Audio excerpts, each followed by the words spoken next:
Saint-Pétersbourg, c'est une ville récente et elle a créé une légende depuis 300 ans d'une manière absolument extraordinaire. Et Saint-Pétersbourg a quelque chose de magique. C'est comme Venise, c'est une ville qui a sa propre personnalité et qui vous hypnotise. Nous voyageons avec les grands tsars, avec la tsarine, avec Catherine II, avec Pouchkine, Dostoïevski, et ainsi on pénètre dans cette ville.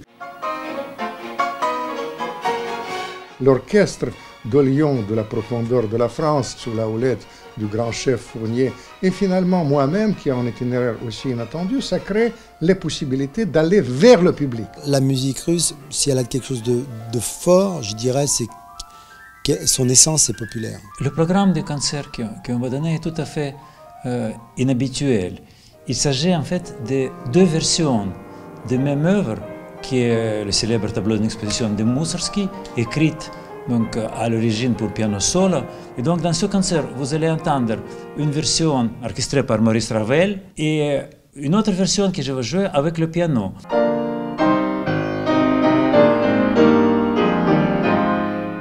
Mystère, amour et évasion, c'est une sorte de devise de ce spectacle qui a été conçu avec le soutien de tant d'amis à travers le monde, mais aussi avec un grand mécène.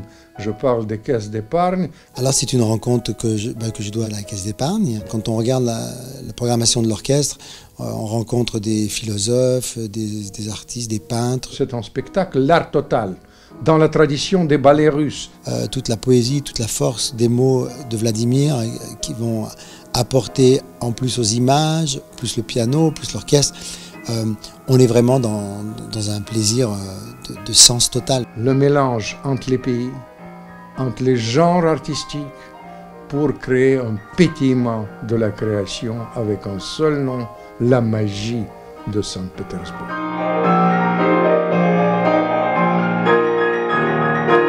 Après, il y a le lien avec l'art pictural et l'art, disons, de conteur et l'art musical. Vassili Kandinsky, d'origine russe, il a fait ça en Allemagne. Il a conçu un spectacle qui n'a jamais réellement été réalisé.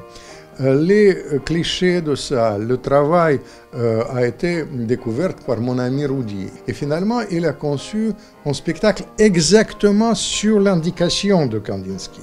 Kandinsky avait ce qu'on appelle synesthésie, c'est-à-dire il pouvait attendre différents sons qui correspondaient à différentes couleurs. Il a vraiment voulu peindre avec des notes de musique, peindre ce qu'il ressentait, ce qu'il voyait des tableaux. Et donc c'est une combinaison entre l'image, de l'imaginaire, et puis la sensation artistique et musicale. Moi je présenterai mon travail, après l'orchestre va faire la version de Ravel, et après on va faire ensemble le concerto Tchaïkovski. Donc je pense que c'est un programme assez unique. Quand on rencontre un passionné comme Vladimir ou bien Michael au piano, qui sont tellement habités, d'un seul coup, pour moi, il y a des évidences qui s'installent, et puis allez, on pose sur la table et les projets tombent. Notre spectacle, c'est aussi l'art de soigner la tristesse de notre époque.